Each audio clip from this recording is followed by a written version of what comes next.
Nós vamos fazer um vídeo aqui bem diferente no canal. Eu vou fazer um react de um vídeo que eu encontrei aqui muito interessante do engenheiro Rodrigo, que o nome é ChatGPT poderia calcular uma sapata. Achei um vídeo muito interessante, eu quero assistir com vocês para tecer alguns comentários, tá? É aqui do canal do engenheiro Rodrigo Projetar e Edificar.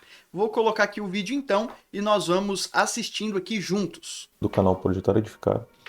Eu hoje trazendo um assunto bem popular no momento, que é o ChatGPT, e por que não aplicá-lo à engenharia.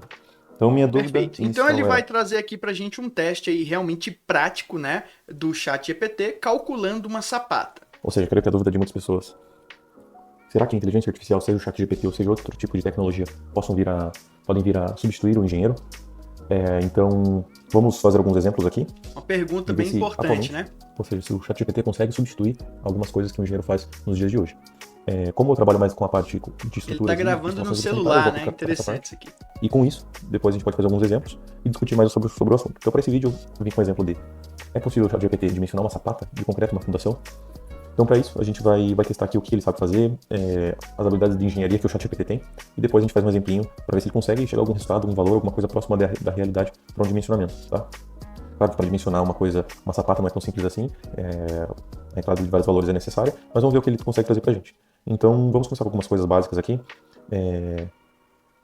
como uma conversão de unidade simples, tá? Vamos supor, quantos kilonewtons ou quantos kPa são 0,2 MPa. Então, ele está começando com uma coisa simples que o ChatGPT, pelo menos no meu uso, costuma acertar sempre, que é conversão de unidades. Então, se você quiser converter unidades de força, de quilo, de comprimento, unidades de volume, enfim, o ChatGPT costuma acertar isso aí com muita facilidade. Basicamente é um uso de calculadora, né? Então, é um tipo de tarefa muito simples que o ChatGPT acerta com uma acurácia enorme. Ferramenta que a gente consegue encontrar fácil na internet, mas às vezes a gente também precisa transformar unidades, né? Por exemplo, o ensaio geotécnico vem em kPa e você precisa em MPa. Claro, se multiplicar por 100... ChatGPT acertou. 0,2 MPa é para ser 200 kPa. Então teremos 200 kPa, ok. Então aqui consegue converter bem, só multiplicar por 1000 e já temos. Então aqui já conseguimos ver que para algumas coisas o ChatGPT é útil. E agora vamos para o motivo desse vídeo. Perfeito, realmente é muito útil. Dimensionar uma sapata. ChatGPT, dimensione uma sapata. E sobre os dados aqui, basicamente para dimensionar uma sapata você precisa da carga vertical, precisa do tipo de solo, precisa da capacidade de suporte do solo, precisa também da cota de arrasamento, né, para ver qual a camada de solo que está acima da sua sapata e vai contribuir para esse peso, ou seja, para fatores de segurança como deslizamento, overturning, que é o giro, ou tombamento, e também das tensões de tração, compressão na sapata para armar, e proveniente também algumas forças, se é considerado engaste, as forças horizontais em XY e os momentos em XY, que o pilar transmite a sapata. A carga vertical para um solo com... Bem, o primeiro passo então para calcular a sapata, até o Rodrigo explicou isso aqui no vídeo, é você fornecer a carga vertical que a sapata tem que distribuir no solo e qual que é a resistência do solo. Então é isso que ele está fazendo aqui, né? Ele está dando os inputs, está dando aí as informações de entrada para o cálculo dessa sapata, né? Para o dimensionamento dessa sapata. E aqui está pensando, ó, para dimensionar a sapata, você vai calcular a área da base, que é a primeira coisa que você faz, seja no pré-dimensionamento, seja no dimensionamento de uma sapata. E aqui é um cálculo físico mesmo, que é a área da base da sapata, deve ser a força que nós temos, dividido pela pressão admissível. Perfeito. E aqui ele já consegue fazer como se fosse uma nota de cálculo pequena, mas útil. Então 500 kN divididos por 150. Essa área aí aqui tá ele já pequena, fez hein? uma coisa errada, pessoal. Porque ele já falou. Se você já tem a carga em kN, você trabalha a capacidade em kPa. Não sei porque ele multiplicou por newtons kN aqui. E aqui deu... Aqui, ó. O ChatGPT cometeu um erro sensível aqui. Nesse ponto aqui, ele multiplicou por 1000. Só que como já está se trabalhando aqui em kPa, não era necessário fazer uma conversão dessa unidade. Então o ChatGPT errou nisso aqui. Uma área nada a ver. Ou seja, a área para isso deveria ser 500 divididos por 150. Deveria ter uma área aproximada de 3,3 metros quadrados por essa carga. E aqui ele deu 0,00333. Então aqui ele já fez uma coisa muito errada, tá? Ou seja, vocês acham mesmo que uma sapata deve ter 5 centímetros de lado para uma carga de 50 toneladas? Olha aqui, ó. O ChatGPT tá falando que a sapata teria 5 centímetros de lado. Pensa, é uma mini sapatinha, né? É quase uma sapatilha de Não. bailarina, né? Não é Tecnicamente, isso aqui tem alguns uma erros sapata de verdade, isso e aí. pode ser perigoso, ou seja, uma pessoa que não tem conhecimento na área.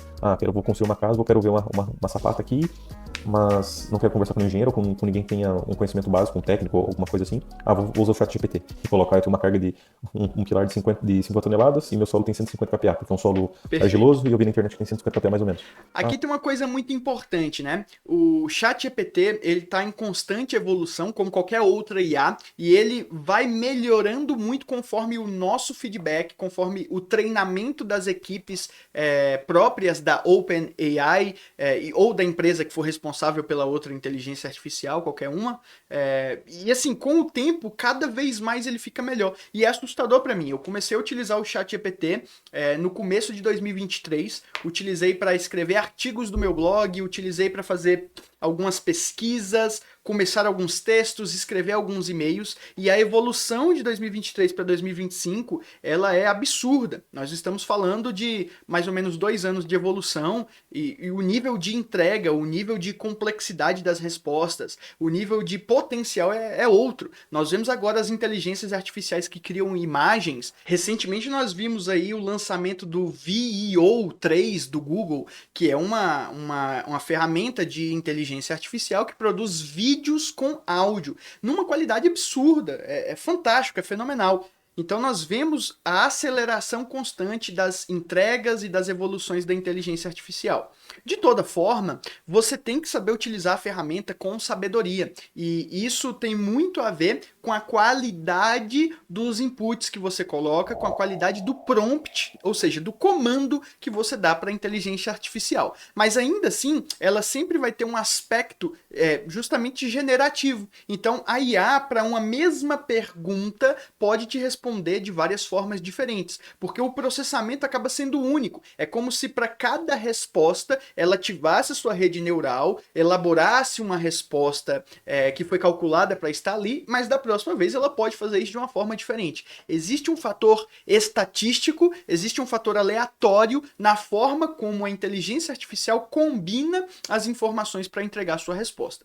Agora, esse fator diminui quando você tem um prompt estruturado, quando você tem ali um comando que é mais específico do que amplo, ele é mais fechado do que aberto, porque aí a IA passa a te entregar um resultado com maior consistência, seguindo aquela estrutura que você definiu. Aí ele vai testar de novo, né, o mesmo prompt aqui, ele vai dar o comando novamente. O mesmo comando ali, ele vai aplicar para o ChatGPT. Vamos ver qual vai ser o resultado. Só problema com pressão, sem cargas horizontais, sem momento, sem nada. Vamos ver se agora ele dá uma resposta um pouco mais coerente. Tá respondendo da mesma maneira? Olha, aqui, ele sim, não. aqui ele já deu uma coisa mais coerente. Agora o ChatGPT acertou. Então aqui ele colocou 2,5 metros, né, de área de base da sapata. Então ele vai acertar agora. A carga dividido pela capacidade de suporte e deu uma área coerente. Agora 2,5 metros quadrados. Então aqui a área básica para essa carga. E aí ele escolheu uma sapata de lado quadrado. Que basicamente, para você saber o lado, é pegar o 2,5 e tirar a raiz. Então dá uma área de sapata com 1,6. Desculpa.